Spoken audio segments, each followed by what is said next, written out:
Hey, happy Sunday, everybody, and welcome to the eighth and final panel of our Comic-Con at Home. This is the Mondo Happy Hour with our dear friend, Mr. Matt Taylor. Hi, Matt. How are you, man? Hi, I'm great. I'm joined here by Matt. Also, we have Rob Jones, Mitch Putnam, and our creative director of Apparel and Pins is hanging out with us today. Allie Whalen is here as well. Hello. We are here to talk about just X-Men. Today was all about X-Men, and we just wanted to have Matt on, talk about his posters, and really just talk about how awesome X-Men is right now and how awesome it's been for the last year. So who wants to kick us off? Mitch? Yeah, let's go to Mitch. I'll kick us off. I'll get the ball rolling. This book is rad, and if nobody's reading it, it started this launch, or it launched this new kind of dawn of X, and it's written by Jonathan Hickman.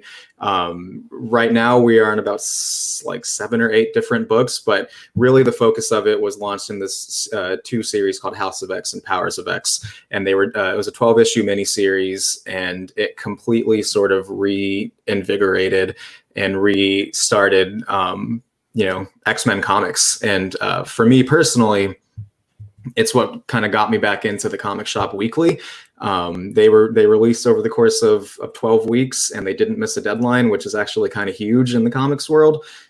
So that really started getting me in every Wednesday, going and picking up a new issue, and brought physical comic book media back into my life. So it holds a special place for me, and it's just added to the fact that it's a really good story. And while it was all going on, every new issue, just Allie and I would be gushing in the office, kind of what was going on from week to week. And then we found out that Matt was also reading and that Matt loved it. So you guys want to talk about that a little bit? Yeah, I mean, it's a pretty unique take on the X-Men. I mean, the fact that you could go into it not having read any I hadn't read any X-Men since kind of the late 90s, early 2000s. And I was able to pick it up and just 100% be able to follow the story. And it's so densely plotted, but at the same time, it's super easy to read. And you kind of have this faith. I mean, if you've read any of Jonathan Hickman's work before, that he plots things pretty well in advance. So you kind of trust he knows where he's going.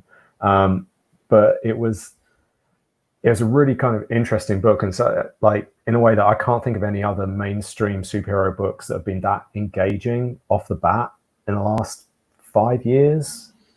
Yeah, you really don't, like Matt was saying, you really don't need to have stayed up on X history. If you have even just a base level knowledge of who the X-Men are and sort of some of the major conflicts, that's totally fine. But even if you don't really have anything, it works as a brand new starting off point. And another reason that we love it is just the design of it is gorgeous, and that's all due in part to this graphic designer named Tom Muller, and he completely worked on the visual identity with Jonathan Hickman of what these books look like, and they all have a unifying theme, and it all feels just very, very elegant, kind of next level sci-fi, and it's great.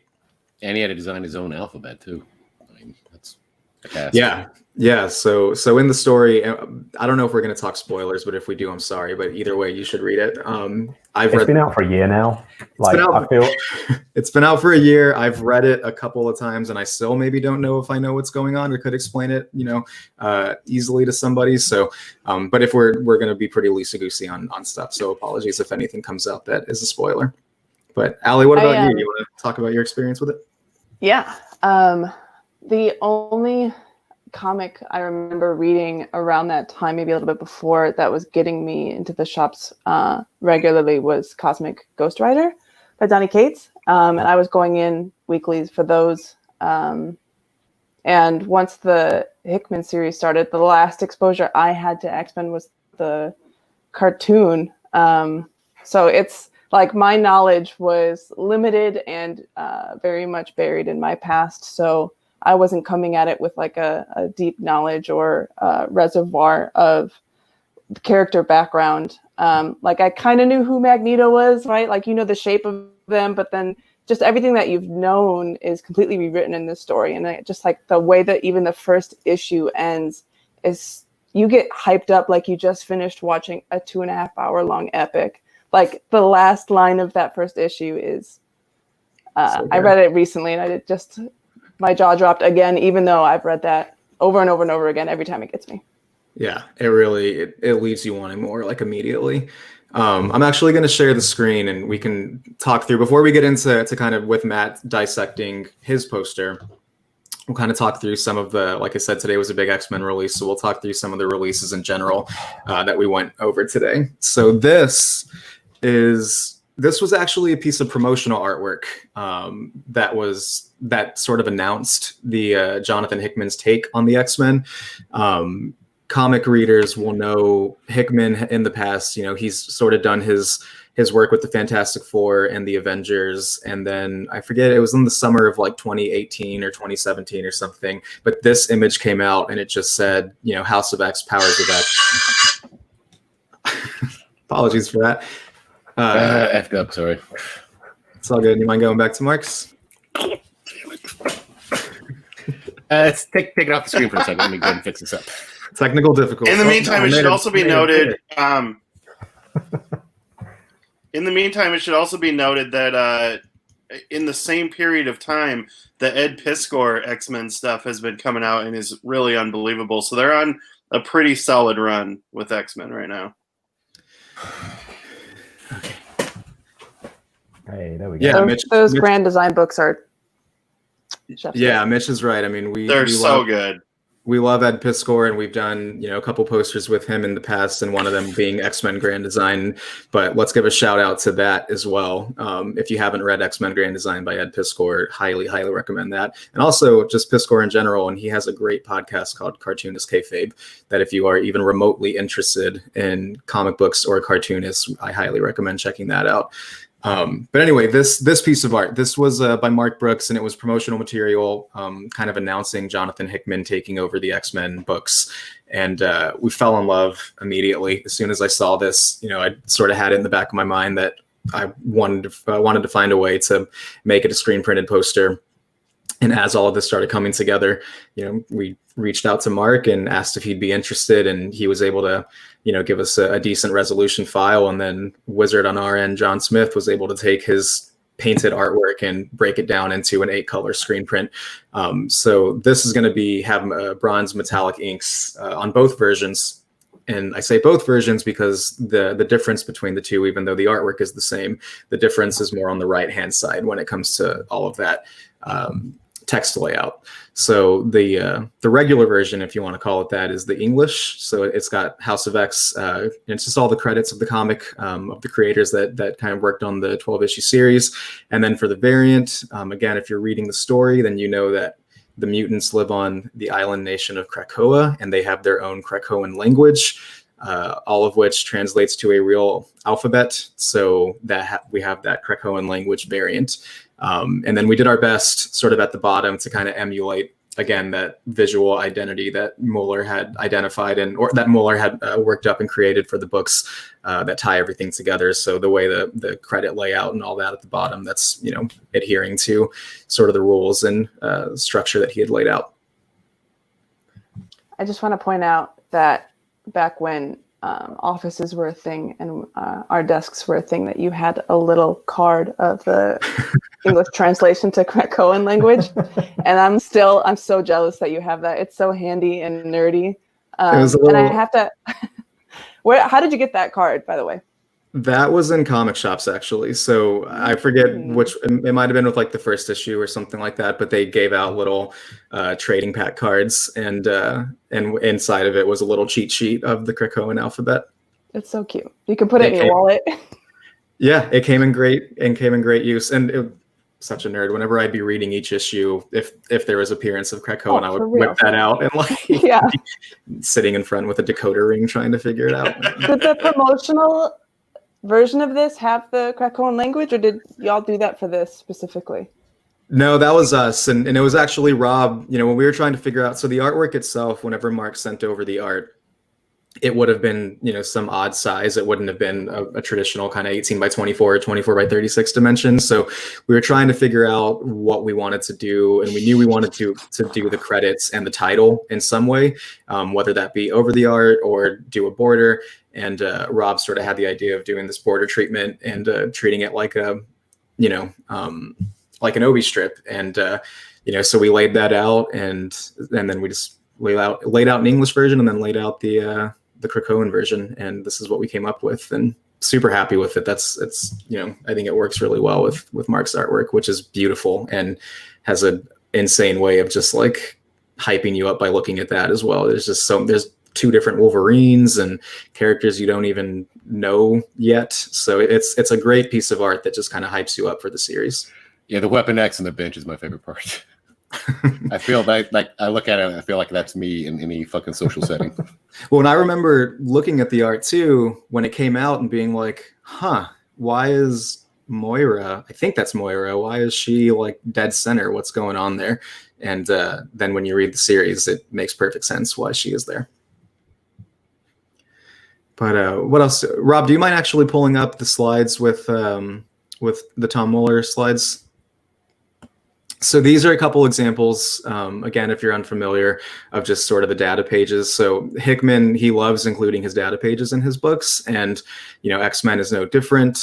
So interspersed within each chapter, within each issue, there will just kind of be breaks in the artwork that just kind of, this helps flesh out the background of the world, of the characters, and just kind of lays a foundation for everything adding up to just be this epic concoction, really. But when it, like I keep saying, when it comes down to the actual look and aesthetic of everything, that was designed by Tom Muller, and he did all of these, and they're so good, and it's such a welcome relief to just like take a break from what's going on, get some backstory, and it just flushes out the world so well. Here's another one. This is sort of a spoiler, but yeah, it's all good. Allie, you want to talk about these? Sure. And I also just want to say that I didn't realize how much I loved the aesthetic of brackets until I saw Tom Muller's design, because like he uses brackets like nobody else, and it's perfect every time. So yeah, we Eric and I would have our like weekly chats about how wonderful and perfect this series is, and a part of that is the visual language that he had created. And we've done X-Men content in the past, but nothing has the same kind of contemporary visual mark as what he's done for this series, and it was worth celebrating. So, I can't remember how the idea gestated, but we reached out to Tom to create some stuff for what he had done for the series, and it started with a pin.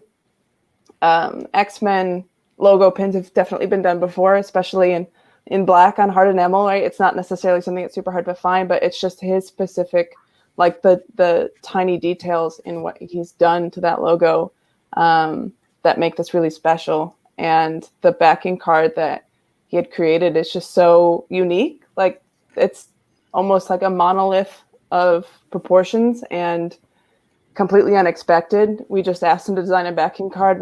I didn't give him any specs really. I was just like, create whatever you want. And we got this, and then you'll find out on the back that there is some Krakoan that if you have your own decoder like Eric, you can solve the riddle. But once we had wrapped the pin, I've been trying to bolster our Marvel slip mat collection more and more. And this, we had this amazing designer already willing to give us his time and his talents from this series. So we asked him to give us his take on the Quiet Council for the backside, and then again another iteration of the logo for the front.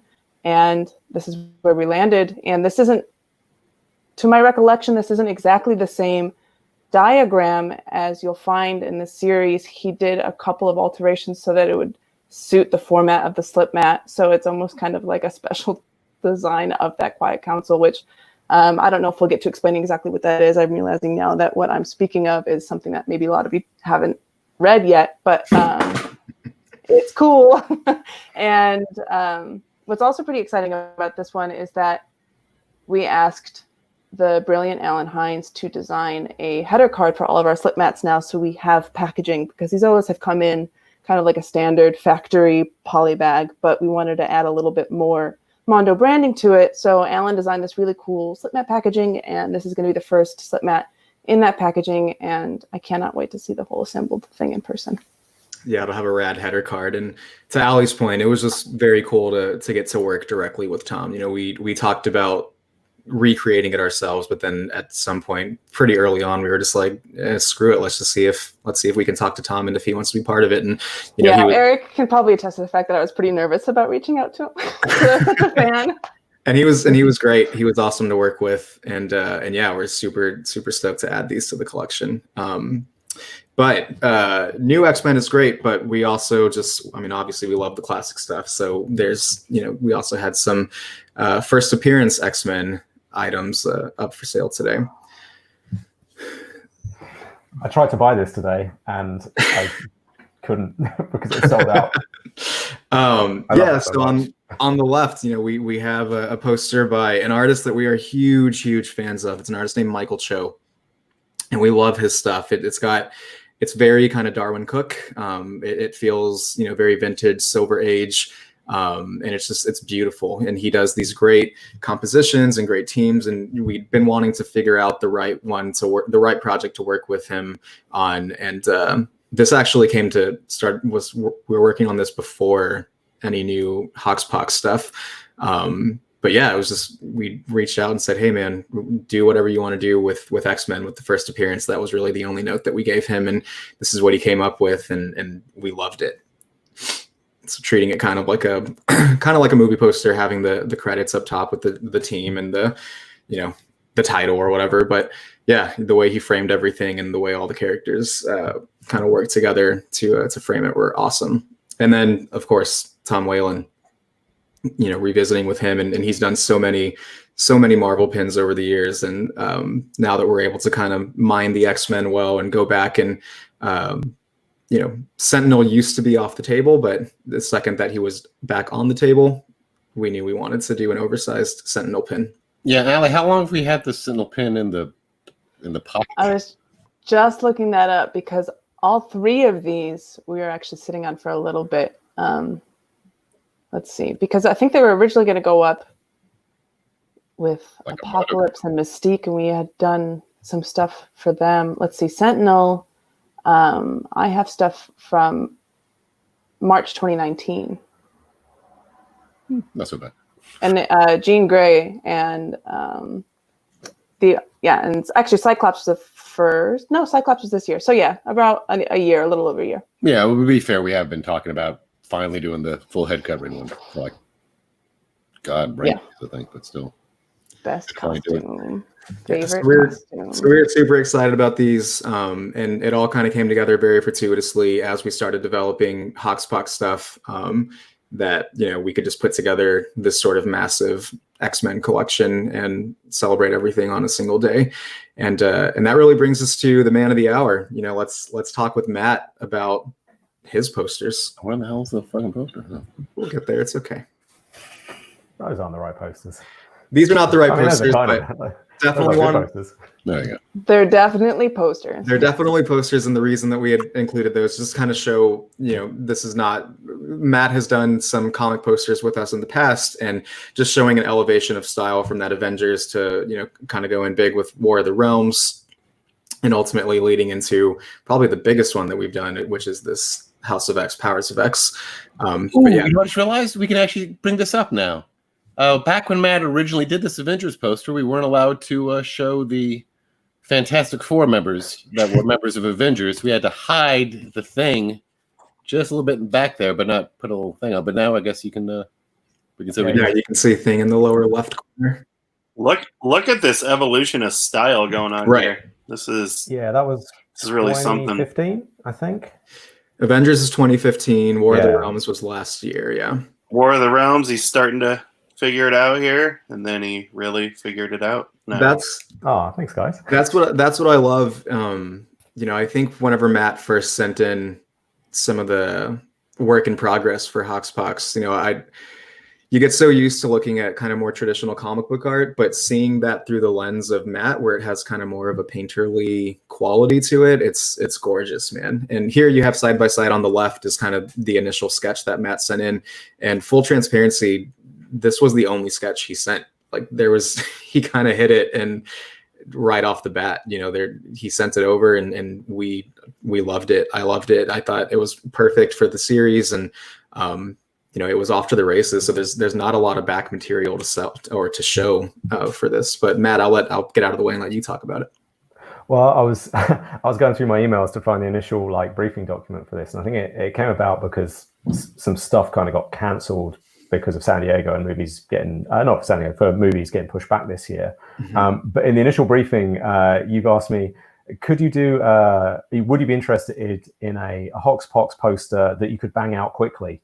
And as you can see, I've spectacularly failed to meet the brief again. And I feel like I was setting myself up from the start with a sketch, because in my head I was thinking, yeah, let's do something bold and kind of maybe a bit more graphic and a bit simpler. So I kind of started drawing, and then I kind of carried on drawing, and then I carried on drawing some more.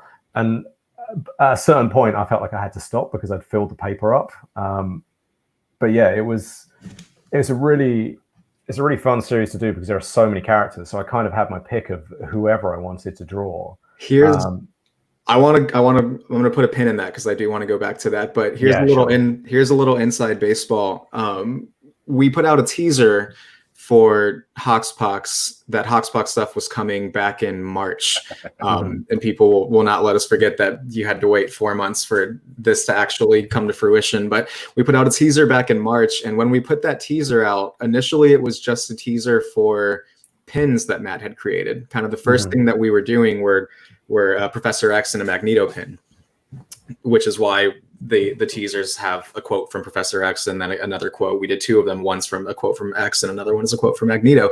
And then holy hell, when we put those teasers out, were people super stoked. So very quickly, which like Matt said in the brief, can you do it fast? It was because we knew we wanted to get this out there and we wanted to try and hit Comic-Con with it. So I think I sent Matt that email maybe in April. 25th of March. Oh, the 25th of March. Okay. Yeah. So I sent it in March, and how long would you say you were working on final before? I'm just having a look here. I think I sent in the final around the end of April. So it was about 4 weeks start to finish, pretty much. So actually, I did turn it around pretty quickly. I mean, compared to my usual particularly slow pace when it comes to these big kind of multi-characters posters. So it was faster than usual. But it was, once I actually got into the flow of drawing it, I was gonna say it happened pretty quickly. Bits of it happened very, very quickly indeed.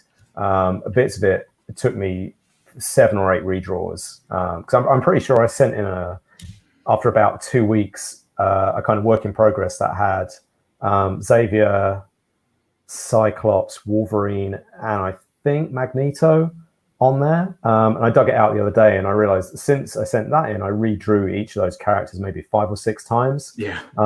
Because it was so when you're doing a movie poster for, like, say, one of the MCU movies, like, you kind of know what Chris Evans looks like because he's right there, and there's so much image ref of him that you can make a drawing look like him. But when you want to draw a Cyclops, there are so many different interpretations of the character. You sort of have to pick, which one you're going to approach, or like how you're going to put your own spin on it. Even, I mean, one of the biggest, I don't want to say headaches, but certainly one of the most complicated aspects of this, and it's something we'll come back to in the pin that I did for Allie, was Cerebro.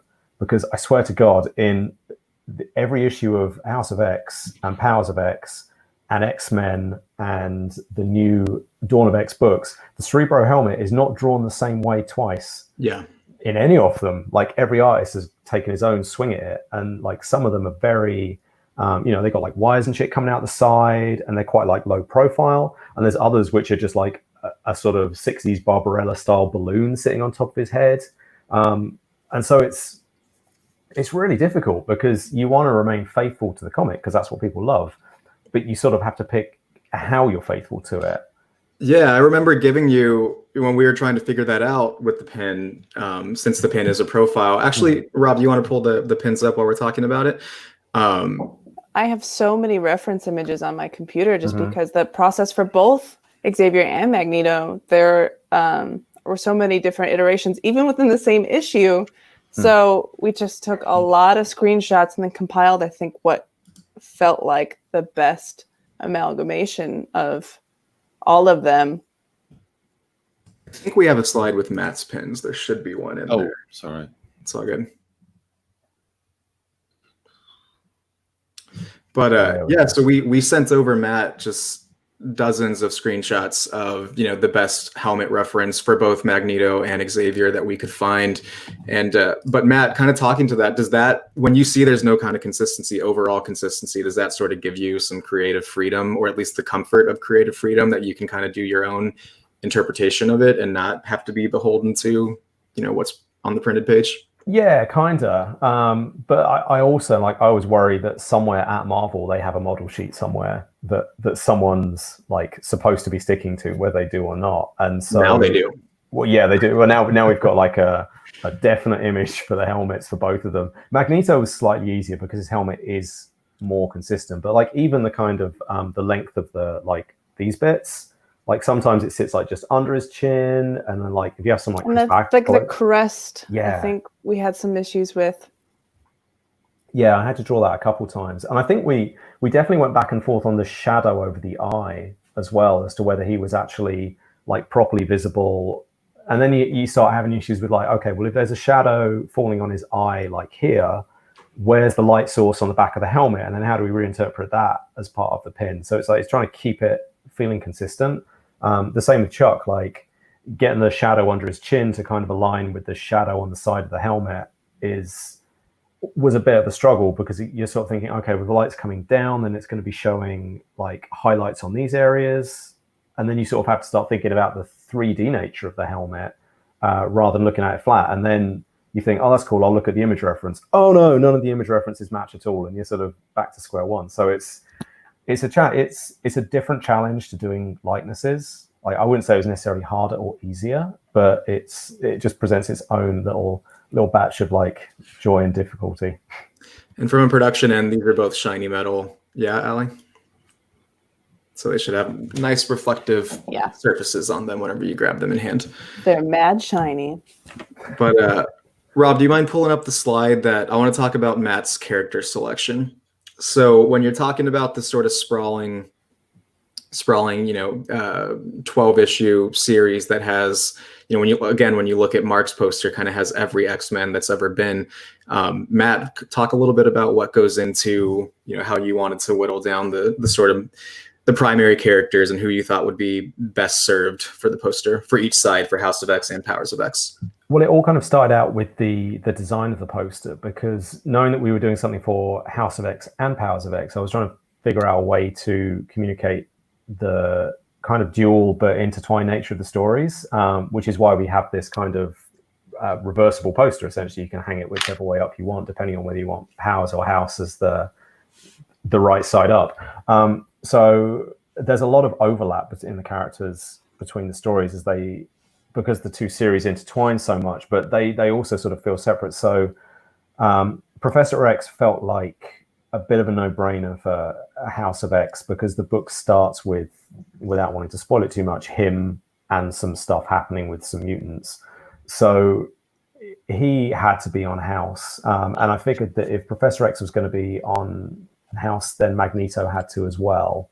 And I feel like House really sort of focuses on the original X-Men more, insofar as like everyone's in it.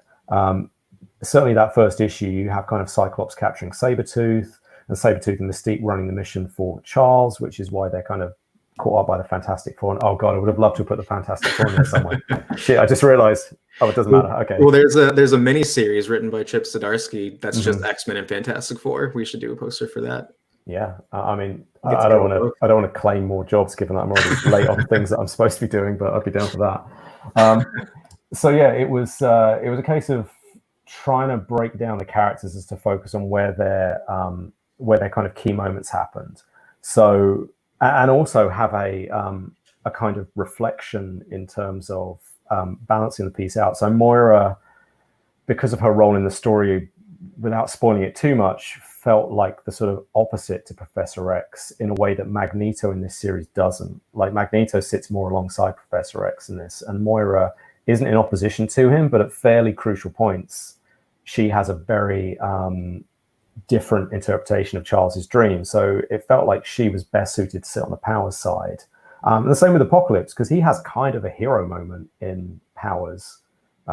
Again, I figure everything I'm saying is without spoiling it. Apocalypse has a big hero moment, and he's kind of one of the good guys, you realize, through Powers. So I wanted to have him mirroring Magneto in so far as they're both villains, but they both have kind of hero turns. Rasputin and Cardinal were two of the more prominent of the new characters created for the series in Powers. And given Cardinal is basically a kind of gene splice Nightcrawler, it made sense to have those two kind of mirroring each other. But also the fact that they are a kind of team in and of themselves, reflecting the Jean and Grey and Jean and Cyclops and Wolverine on the other side. Emma Frost, by this point, I kind of needed someone to fill that space, and more of her role happens in the Power side of the book. And then for the two villains, like the attack on the Orchestra Station and Mother Mold is like totally key to House, and Nimrod and the Archivist only really appear in Powers, so they felt like the obvious choices for the backgrounds. So it felt quite natural. I don't think I had to move much around. I'm trying to think if you guys made any suggestions. I think you might have suggested Emma for the Powers side, because I think in the original sketch that might be an empty, or certainly an early draft of the sketch anyway. Oh, and Sinister. How could I forget Sinister in all his like flamboyant brilliance? So good in this series. He's the absolute best. I love him in this series. But again, like he featured in Powers, so it felt like a no-brainer to pop in there.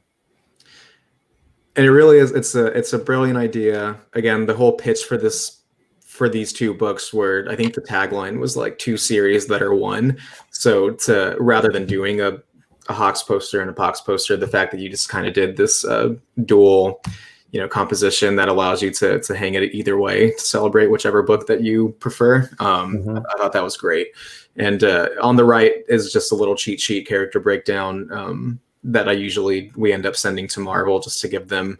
It's usually over the sketch. It wouldn't be over final art, but just giving them an idea of in case they can't decipher the sketch, what the characters are going to be that we're going for. Aaron Tapkin had a question here. Can you talk about any changes or requests that Marvel had about these prints? That's a super easy question because there were none.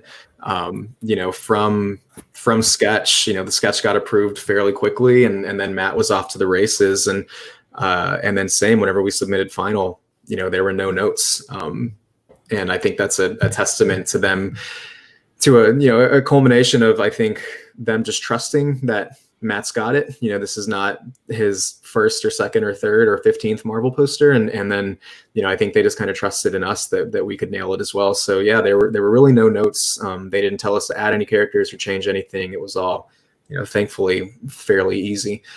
I just want to note that the fact that Nightcrawler made it without any notes is the only divine. note on Nightcrawler was I told Matt, you have to put Nightcrawler in this poster. He's right. It's he's my favorite.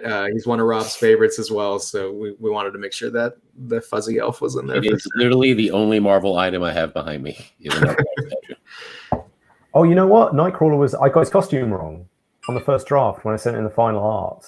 Because I think I'd looked at a piece of promo art where he had a slightly different kind of like thing around his waist, like a sash. Yeah. I think that was because I'm sure there were like one or two small changes I had to make, and I think that was one of them. For the life of me, I think Wolverine's claws as well. I remember Rob, you commented on the early versions, like his claws looked like they were sort of coming out at like this angle. The only thing I remember vetching about was, and this is ironic considering I hadn't read the fucking comics, so it's like, Jesus Christ, there's so much flora here in the corner, lessen that out. And I read the books, I'm like, oh, that's why I put so much flora in here. So David Gutierrez had asked if we could show it flipped, and Rob did that. So here we are looking at with the Powers side up top. Better look at Nimrod. There you go. That? Oh, No, back to where you were. You had it right. right. Yeah, sorry.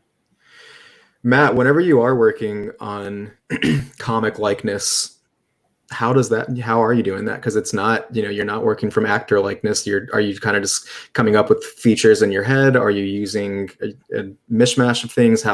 If you work on a comic poster and you're doing these characters, how are you working on that?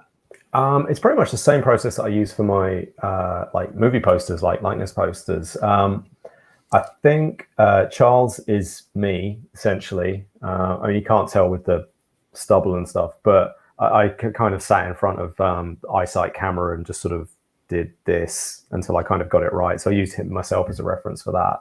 But with the other characters, it's a mix of kind of 3D models for the bodies. And then I'll kind of get on things like Shutterstock and Adobe Stock and just look for photos of kind of models, essentially, who kind of match roughly what I have in my head. And I'll kind of cut and paste them together and kind of use those as a sort of jumping off point. I'm trying to think. I think, I was Sabretooth as well. I definitely spent a good kind of like 10 minutes kind of going at my camera to sort of try and get the right lighting. So in fact, I was kind of going and I had my iPhone like up here so I could try and get the light on me so that it looked like it was coming from the right angle. You should share these Jason Edmiston's dad style, man. Yeah, never. Pretty much every comic artist I know has got a folder on their computer, like hundreds and hundreds of image references of themselves, like pretending to be Daredevil, or like there's. So one thing that always gets flagged up on the Ragnarok poster I did a few years ago is that Thor's forearm is really long, and the reason it's really long is because it's my forearm. And I was kind of pasting together two images, one of me sort of doing this and one with my hand up here. And I kind of fucked it up when I was pasting the comp together. And I got the perspective really wrong on one arm. And it's the little thing that bugs me now. But it taught me how to pay a bit more attention to when I was pasting my photo reference for drawing together. I want to see the all Matt reference version of this poster. Yeah, there is one. Maybe another panel another day. Yeah. There's a great question here. We'll start going to some of the questions in the chat, but Noni Einan, hope I got your name right, says, Matt, which way would you hang it? Powers, because the colors are better, and I think I prefer Sinister, Nimrod, and Emma. Just from a personal point of view, when I was drawing it, that was the way up I was drawing it. So to me, that will always be the right way up. I mean, obviously I was flipping it and rotating it as I was working on it, but yeah, definitely Powers, which also I'm really excited to see that print because I gave a note that I thought the purple should be like a lilac metallic, and I really want to see how that comes out. Jesus. Also, I can guarantee that's the way Becky would hang it too, since she's so in love with Sinister. We had a question on the pins as well after we had moved on, but Bunnies versus Flames said, can you speak more on the pins and why the chrome and blue? So what went into sort of the color palette for the pins? Well, I will say that we went through quite a few iterations, both, and I'm not sure if the question is referring to the packaging or the pins, but I think this applies to both in that, especially Matt, your first round of packaging concepts for these, there were two colorways. It was either red and yellow or that blue and silver. And what were you drawing from to grab those two colorways? I genuinely can't remember. I think it was just colors that went nicely together. I think red and blue feels like classic X-Men to me. For whatever reason, I can't really explain it. I think it's possibly off the logo. I mean, obviously, like looking at Michael's poster for this week, he maybe has a similar thought about that to me. In fact, you know what? I think it might be the original X-Men logo from the first issue is red and yellow. But yeah, that's what I was going for with that one. Blue and silver, just because it kind of felt Magneto-y. Well, that, and then I'm just looking at the reference images that we had pulled together for you when we were working on the pin design, and all of the different iterations across the series of Cerebro, that visor is like a real stark blue. So with a silver helmet and the blue visor, I think it just made sense that everything else that paired with it mirrored it in some kind of way.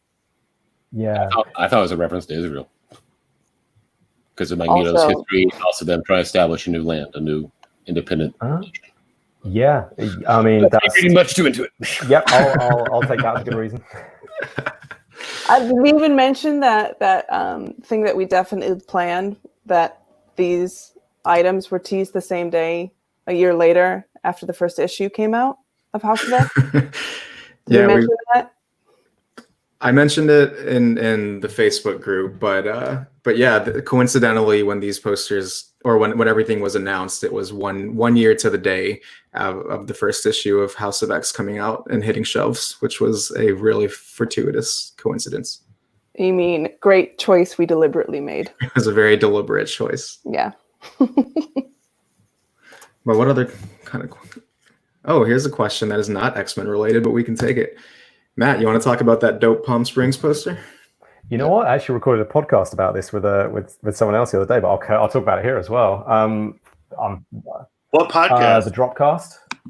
It's YouTube. Okay. I think it's going up on like Tuesday. And we had a chat about this, but it's I'm so glad that you guys asked me to do this, because after I've been doing pretty much big superhero movie posters for you guys for the last 3 years, which I love, but you know, the first posters that you assigned me were things like Brick and Fargo and Dallas Buyers Club, and like I love those sorts of movies as well. So it was really nice to be able to do something which felt a bit more kind of intimate, like a sort of slightly not lower profile exactly, but just something that wasn't kind of in my usual wheelhouse. And it was so much fun to do. And I got to see it early, which is always good.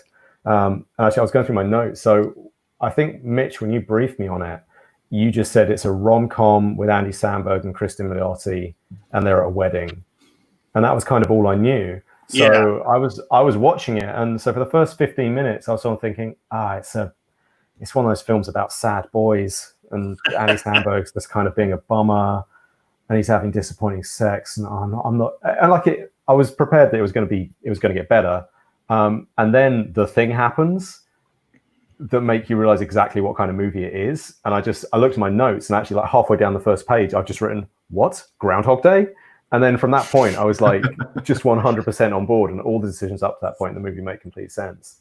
I think, because you were saying about House of X, I only sent in the one sketch on that, because I think, I'll be honest, I mean, with you guys, I generally only tend to send in one sketch or maybe two these days, because I feel like we're sort of on the same page with work, so that I can't think of something since Black Panther that I've had to send in more than one sketch on. And we also usually talk about it whenever we first get the assignment out there. We'll talk about what sort of like you think you should do, what we think you should do. So we kind of get on the same page even before you put pen to paper. So that kind of helps, that whenever you send in a sketch, it's like, yeah, this is perfect. This is great. But with Palm Springs, I think I sent in 6? I definitely wrote ideas for about 10. I think I had to cull some of them because I thought sending 10 sketches in was madness. Yeah, interestingly enough, Neon requested Matt on this job. So, nice. So that was sort of their idea of a fit, and it worked out well. Also, everyone associated with the movie is freaking out that they're not going to get a poster. So they're like, the director's dad, I think. They're getting a poster. We're taking I know they are. Because everyone's like, oh my God, we have to make sure we get one of these, please. Yeah. Yeah, I mean, so the story with this film is pretty interesting. So they, Neon and Hulu bought it out of Sundance last year it broke the record for a sale at Sundance. And then COVID happened, and the agreement was always, I think, that it was Hulu, it was going to go on Hulu eventually, but that Neon was going to handle theatrical. Well, theatrical went away, so it's pretty crazy that this record-breaking film purchase just ended up on Hulu for, essentially. Didn't they break the record by just adding 69 cents to the previous record? Yes. They added 69 still cents. True. Still makes a headline. So it's kind of crazy to get that big of a movie as they didn't even offer it pay-per-view on demand. They just dropped it on Hulu. So we kind of felt like it was our opportunity to get in. Getting in on big movies right now that people are talking about a lot that are new is pretty rare right now. So I felt like it was a pretty good opportunity. And it seems like it worked out well. and it's just so appropriate, bizarrely, for right now. I mean, I think that had to influence her decision a little bit to put it out there. Yeah. Going in the comments here, sorry. Let's see. Hey Matt, let's see here. There's a question here about your Godzilla versus Mechagodzilla. Mm-hmm. If anybody has questions for now, we'll just kind of take the back half for Q&A. So just chat, start asking some questions for Matt, and we'll use the back half to pull these things up. Development process for Mechagodzilla versus Mechagodzilla. I wanted to do something that looked I had an idea for a poster which didn't fly. That one that we've had problems with, and it was roughly the same kind of format with that big sort of looping kind of arch in the background. So I essentially stole the layout for it from a poster that I'd already that wasn't going to happen, and basically I just wanted to draw all of the monsters really big and colorful. Like, I'd wish to say there was more development process than that, but I just wanted to draw them like big and kind of like overwhelming. And I really loved the mountain with the sun kind of disappearing behind it right at the start of the movie. And that was just like the one thing that stood out. And so that had to be the focal point. And then as soon as I knew it was going to have that kind of triangular shape, it just felt like everything else should kind of like grow exponentially out of the middle of it. So yeah, there wasn't a lot of thought behind it other than just make them all look really cool. I see Rob sort of huddled together. I see you on the screen in the background. I don't have my setup normal. I thought we were just doing the slides. Apologies. Any chance we can talk about Scott Pilgrim at all? Yeah, we can talk about Scott Pilgrim. So I think everybody knows, but last year for Mondo Con, one of the screenings was Scott Pilgrim versus the World, and the original intention was to have a poster by Matt attached to that, and just due to timelines and due to XYZ, we just weren't able to pull it together in time, unfortunately. We are still very much working on a Scott Pilgrim poster with Matt.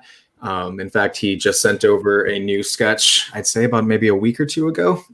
So that's 100% still on the horizon, and we want to find a special way to get that out in the world and actually see that through. So yeah, 100%, Matt, we're still working on a Scott Pilgrim poster, and that will be coming out hopefully sometime this year. But if not, then definitely sometime. Can I also say that it has one of my favorite recent, if the sketch that I sent in, like the concept gets approved, it has one of my favorite stupid ideas that I've had for a poster in a really, really long time, the way that it's formatted. Yeah, we can speak to that too. Like it's going to look significantly different from the sketch of what it would have been at MondoCon, because at MondoCon we were kind of racing a clock to try and get it done in time. And when all of that went away, we were like, okay, well, we still want to do this poster. We still want Matt to do something, but now you have the comfort of time to really kind of finesse it and bring it to a place where, if you had all the time in the world to work on. So yeah, and Matt came back with this whole sort of compositional element change that completely transforms the poster, and we're going to roll with it. It's going to be great. Matt, how many trainers and sneakers do you own, and what is your latest pair purchased? Do you have a grail? Okay, about 20-ish. Not as many as I had when I was like 24, when I had about 100 pairs, which was too many. Last pair I purchased was the Nike Space Hippie, which is their new kind of recycled, repurposed material shoe, and it's amazing, and I've been wearing it every day. And as far as a grail goes, there was a Air Jordan put out with a store called Union in Los Angeles the year before last, which I missed and I want. So if anybody out there has a pair of Union Air Jordans in a size US 10.5 and they want to trade it for Lost in Translation or something, just hit me up, okay? I hang on to comps of basically every one of my prints now, just in case one day someone says, I got that shoe you want. Have you got poster X? That's great trade bait. Yeah. Yeah, that's the one. If anyone has those, so pretty. Slide into Matt's DMs if you got them. Yeah, that's the other one. I like this incoming question about Scoob. Oh, yeah, Scoob was wild and unexpected. So anyone who doesn't know, I worked with a team design studio called Studio Aspect, who are based out of LA, and designed the closing credit sequence for the film. And there was an awful lot of drawing over a very intense 4-week period in February, where I had to essentially build the whole thing. But it was a really fun project to work on. It was really amazing to see my work animated, which is something I've never really done before. The only slight bummer, obviously, is due to coronavirus. It didn't get to the big screen, but you never know. I mean, I hope that at some point it might get a theatrical release somewhere, and I can go and like take my daughter to go and see it. She was singularly unimpressed when I showed her on iTunes. So maybe seeing it on the big screen, but she's so used to seeing me drawing that she doesn't care that my thing's on TV. Like, as far as she's concerned, that's what everyone's like dad does. So yeah, but maybe if it's in the cinema, she might feel differently about it. But I really enjoyed the movie, man, and it was, like you said, it was cool. I did too. It was cool seeing your work animated and seeing that your style kind of put to motion. That was great. And if you liked Matt's work on Scoob and you want to see it on a poster, we might be able to help you out sometime soon. Hang on a second, I'm just moving my laptop. I'm trying to work out which way I go. Dropping those hints. Very Whoa! Look at that. What is that? It was a present from the director. He had one printed up and sent to me. That's It's the only piece of my own work that I had in my house, apart from a Little Mermaid print I did for Cyclops, which is up by my daughter's bedroom. That's great. I really liked your covers for Buffy that Boom put out. Any other comic covers in the pipeline? You did that. You did the Green Lantern 80th, which was amazing, man. Oh, hang on. Can you still hear me? I just pulled my headphones out. Yeah. Okay, cool. Yeah, the Green Lantern was awesome. That's my first DC Universe cover. I guess it's been announced, so I can talk about it. But I did variants for all of Bendis and Maleev's Event Leviathan Checkmate series. It was due to come out this summer. But unfortunately, due to the wild changes in comic publishing, it's been put on the back burner sort of indefinitely. I mean, I assume it's going to come out at some point, but I did a run 6 variants for that, which is awesome. I'm doing some stuff with Dark Horse, hopefully in the next couple weeks. And like, I hope I'm going to work with DC again. Eddie, who's the editor there, was like a delight to work with, and he seemed to enjoy my work. So fingers crossed. Like, I saw when you posted this, I saw Jim Lee give you props, and I died for you whenever I saw that comment. Yeah, I died a little bit too. Well, Jim Lee's got one of my, he had a Star Wars print I did for Gallery 88 years and years ago in his office, which I just like spotted. He posted a picture of his office on Instagram, and I was just like scrolling past, like, holy shit, that's mine. I did that. Like, that's Jim Lee. He's proper. Like, he's not like this. I'm just, winging it here. He's like a proper artist. That's awesome. On the topic of Buffy covers, Mark Aspinall's also been doing great work with Buffy cover work. It's been awesome. Yeah, Mark took over for me because I had a few personal things happening, and I was supposed to do 12 issues of Buffy, and I had some stuff going on in my personal life that I couldn't commit the time to. So I think I might have suggested Mark to them, and I'm so glad that he got the gig, because Mark's like flat out one of my favorite illustrators. It's so anywhere. good, man. He's so good. He makes me angry, which is kind of like I mean, look at that. Yeah. That's so pretty. Yeah, he does great work. Yeah, incredible artist. Christian asks, most of your Marvel prints have a spectacular kaleidoscope trip effect to them. Can you share how this aesthetic became part of your style? It's just kind of the art I love. It's my kind of paying homage to the stuff that I like. I think Guardians was probably the first one that I did that was really kind of kaleidoscopic, and like that, it just felt like it suited the tone of the movie. And I think, I guess with Marvel, I've been lucky enough that you've offered me movies which sort of fit my aesthetic. Ragnarok was a no-brainer, and I guess with stuff like Endgame and Infinity War, I took a sort of like slightly liberal approach to the cosmic nature of it and decided to interpret that as a sort of cosmic visual. Although, actually, having said that, I remember the first version I did of Infinity War that we had to substantially change was a lot more cosmic, and I sort of feel like Marvel weren't wild on that. We had to take a lot of the big sort of gloopy shapes out of the background. So it definitely doesn't fit for everything, but I mean, I love guys like Peter Max and Yeah, I mean, Peter Max is quite a big influence. Like a lot of Milton Glazer's work with Pushpin is pretty kaleidoscopic. Tadano Yuku, Roger Dean, who is like a great 70s sci-fi painter, was like one of my first like introductions to arcs. My parents had a book of his album covers from like the 70s and 80s. And it's only like now that I'm kind of piecing together in my head, like, oh, that's why I paint like this. That's why I draw like this now, because it's the stuff that's been kind of like subconsciously influencing me my whole life.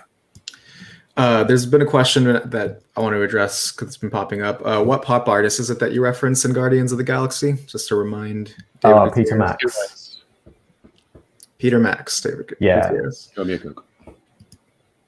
On the subject of Marvel posters, actually, since we're sort of up to date with you on all the Marvel films that have come out so far, or at least most of them, we can, I guess we'll just say we're thinking about revisiting some of because you started with Guardians and there were plenty of movies that came out before Guardians. Yeah. So, and since that you didn't tackle. So, we'll drop that and leave that there as well. Yeah, I've got ideas. I know there's I did a talk at the Apple Store in London a couple years ago, like a sort of introduction to poster drawing, which is pretty wild. But I did a sketch at that event, so anyone who was there has seen one of my Marvel Universe like proposed idea sketches, which is the one I'd really love to do. Which I think I've sent into you guys, so I think you've seen it as well. But I've got ideas for like 3 or 4 Marvel Universe movies that I'd love to do. But I mean, I've got other stuff to do for you guys first. Here's a question that you and Mitch can have fun with. What's been your favorite baseball card from the Topps project so far? Yours or otherwise? Of my own, Cal Ripken, because I felt like it's the one that kind of came together the best. Your cards have been getting a lot more intricate as they go on. Are you feeling pressure?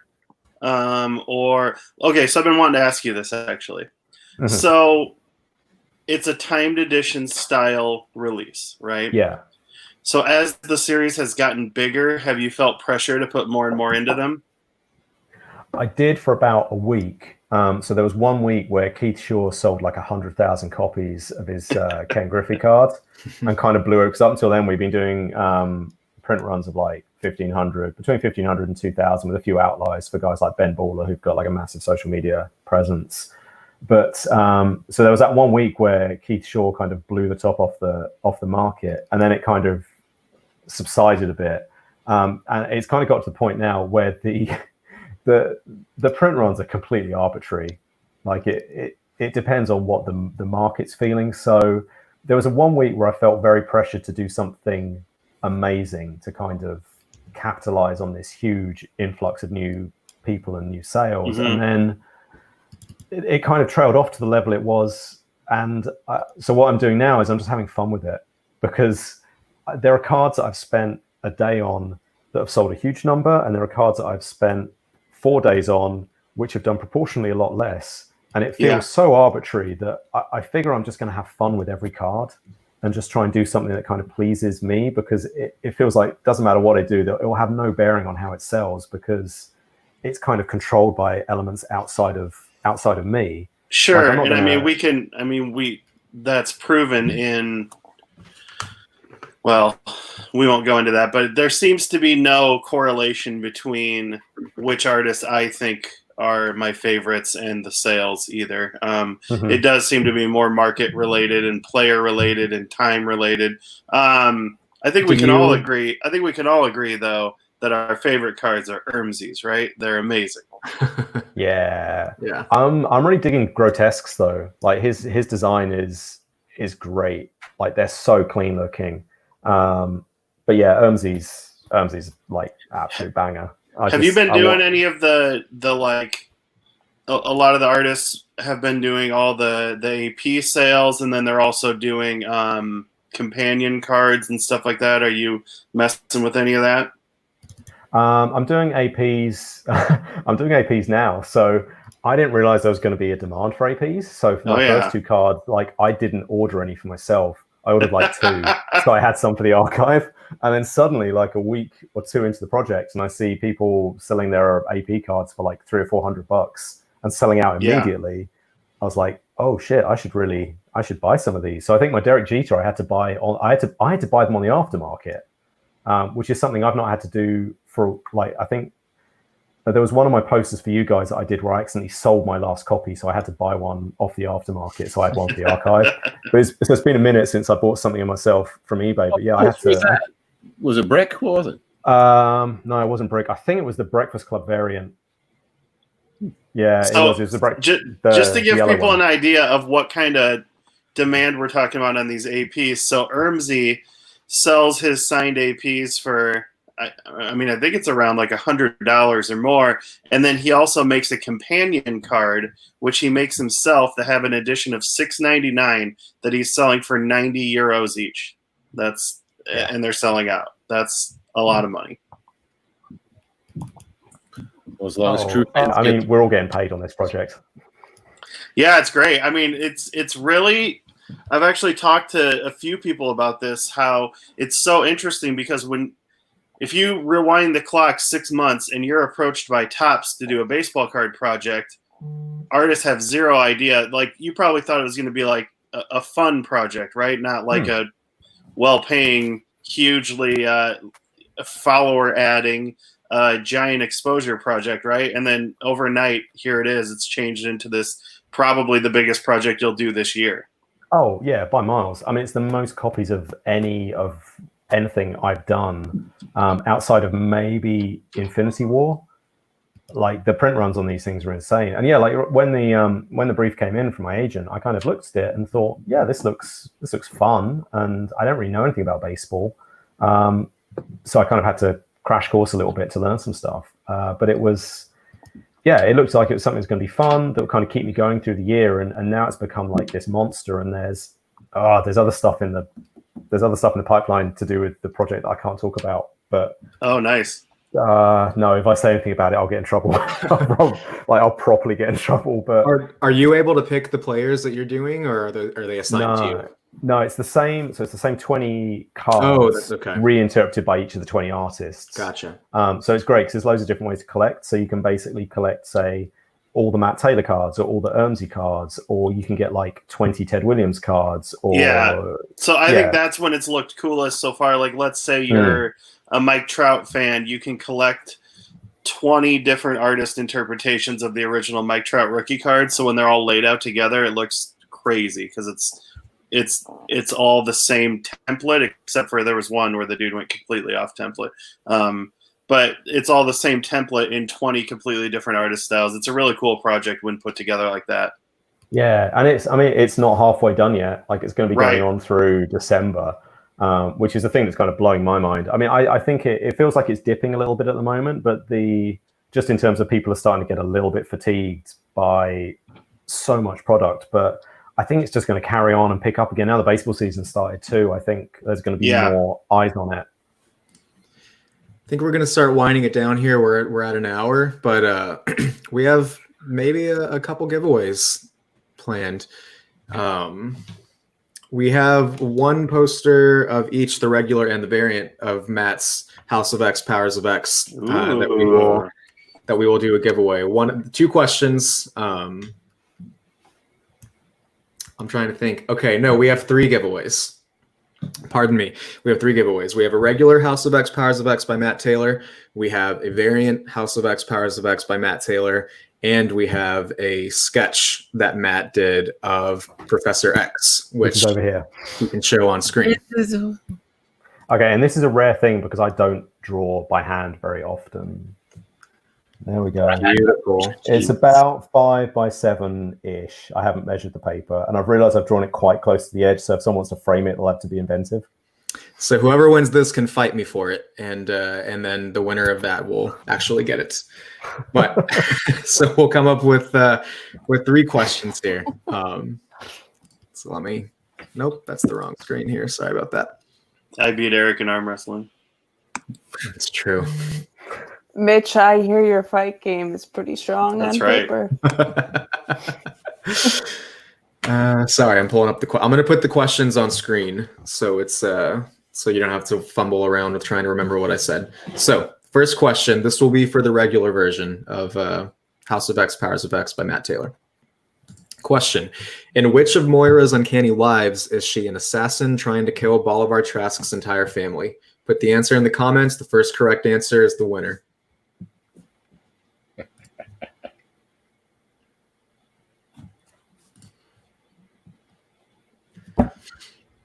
Not seeing any answers.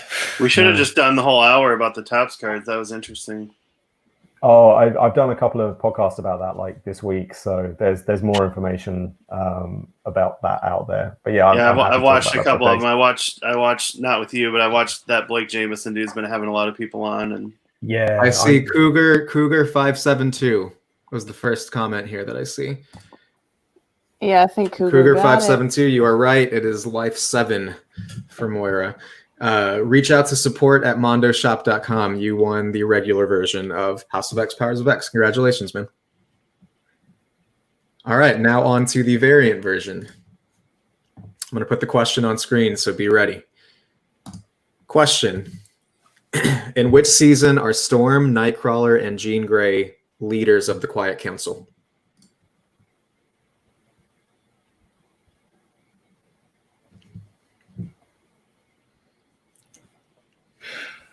I'm just thinking of all these people always go argue for true fan stuff. They actually had to answer real questions like this. It'd be impossible. We'd sell 7 posters a day and that'd be it. Quit bringing up true fans. That's a great capture question. Okay, I see Saren Nong. I also realized you kind of have like a 25% chance. Yeah, for sure. So the first correct answer I see is from Saren Nong. Summer, you are correct. So Saren, I hope I'm pronouncing your name right. Apologies if I'm not. Reach out to support@mondoshop.com. Congratulations, you won the variant House of X, Powers of X. Cool. Excited to see this one. I don't have the question, so I'm gonna come up with a question because I didn't realize we were doing 3. But while we're talking, or while I'm coming up with a question, there was someone else that asked, Mitch, Rob, Allie, what are y'all's personal favorite posters that Matt has done? While you guys talk about that, I will come up with a one he hasn't done yet. Buy me some more time, man. No. Oh, okay. Well, while we're killing time, can you guys get me the Romeo and Juliet license? Because I really want to do a poster for it. On it. No. Yes, we will. Okay, cool. Mitch, what about you? I don't know. I think it might be Brick, because that was sort of when we realized that this was going to work out. And that was our first kiss. Well, I don't think it was our first kiss. Actually, the Adventure Time Unacceptable Lemon Grab print was first, right, Matt? Yeah, there was, and the Star Trek Arena as well. Oh yeah, for Ollie. It's curated by Ollie Moss. Yes. Yeah. But I think that Brick is when it sort of all came together, right? Like that's. I actually remember what had happened is we had worked together on the Adventure Time show, and then, as you mentioned, the other time we worked together, Ollie had sort of brought you in, and then I'm going to give credit where credit's due. I listened to your interview on a very early episode of Adventures in Design, and it sort of made me re-examine your work, and I think I reached out that week and we did Brick. Yeah, that was wild. Like, you asked me what movies I wanted to do, and I think I said I'd like to do Brick, and you said okay, and then we just did a poster. I didn't realize it was going to be that easy. Sometimes it's that easy. Yeah, it's one of my favorites of mine as well. I have my answer. Club. Sorry, Allie. No, don't be sorry. I interrupted you because I was so excited about the answer that I arrived at, and it's the regular version of the Shade, the Changing Girl. Yeah. Because, and y'all were talking about this, I think it was like the first panel that we've done for this Comic-Con. I can't remember which one because I've been watching you guys talk a lot, but it was when we were talking about foil papers. I think it was the one with Martin. How rarely foil paper is used with Mondo releases because it has to feel right. And that regular version of the Shade is printed on that foil, right, Matt? Yeah. And it's stunning. It's so gorgeous. Wow, nice choice. And the whole Young Animal series is really cool. Yeah. Shout out to Eric Garza. Way to go, Eric. There you go. Proud of you, bud. You know, now that Mitch reminded me, I'm going to say Arena because of this. He was faced with having to do a poster for a Star Trek episode that is full of nothing but amazing moments, and his solution was, fuck it, I'm going to show every amazing moment. Yeah. Well, that one was a weird one because there's like the fight between Kirk and the Gorn it's really janky. The Gorn captain, recognize his rank, come on. He's just okay. He's just kind of waddling along, and it was like, how do I make this look dynamic? Because it is a very undynamic fight. How many years ago was that? That was when I was still working in design studio, so that would have been 2011, I think. Yeah, here's how many years ago it was. Star Trek seemed popular still. Okay, I have a third question. Matt, do you mind showing the sketch on screen one more time? So yeah, sure. Question three, the prize, this beautiful Professor X original by Matt Can Taylor. I answer it? I'll sign it too, because I realize I haven't. Matt will sign it. So I'm going to put the question on screen here. Summer. Name at least 3 of the 5 mutants who make mutant resurrection possible. Oh boy! Great question. Name at least 3 of the 5. This is some nerddom. That's a really good question.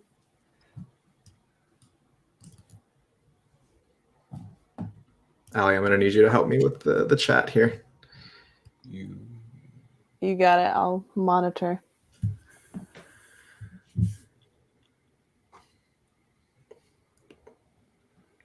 Some hard Googling going on right now.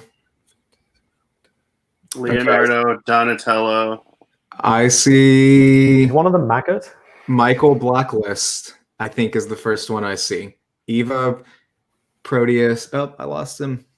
Yeah, I see that too. Eva, Proteus, and Gold Balls, and props. Wait, there's one above him. Is that not right? Is the Gray X Magneto not right? That is not right. Oh.